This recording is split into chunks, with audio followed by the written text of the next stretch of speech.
Captioneer 1.64 introduces a new feature to sync MOGRT attributes. I'll show you how it works. I have a full sequence with my MOGRTs already created. You can select one of the MOGRTs and open the Properties panel to see all of its settings. We can change the design to anything we want. Let's update the font and colors so it looks unique. I'll flip these colors around so it's a white text on black box background, and slide the transform position down. Keep this MOGRT selected and come over to Captioneer. Then click on the Update tab. There is a new button called Sync All. Click it and it starts automatically pasting your settings to every single MOGRT.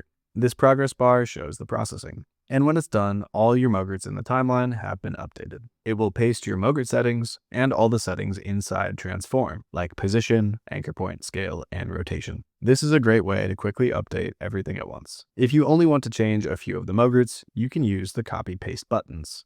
Let's click on one and change the settings. I'll move it away from his face and reset the colors back to how they were before, with black text on a white box. Come over to Copy, and that saves the settings in the background.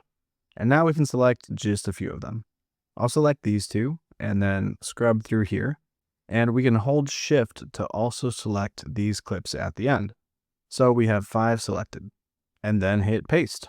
And there we go. It's pasted just to our selection. I can click down here and we see it was successful. This midsection stayed with the black colors and the section at the end is white. Finally, let's drag these clips off his face so he's not blocked. And play it back. I hope Dyson's story inspires you to say, when you get knocked down, all right then, let's give it another go. Yeah, bouncing back is really important.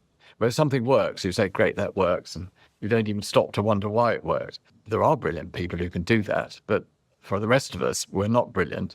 And to get there, we have to strive, and we have to go through failure. And we realize that, you don't get it right first time, you don't get it right second time. In my case, and I counted it, it's 5,127 times. That's a quick summary of the new Sync All feature and the upgraded copy-paste buttons. Enjoy.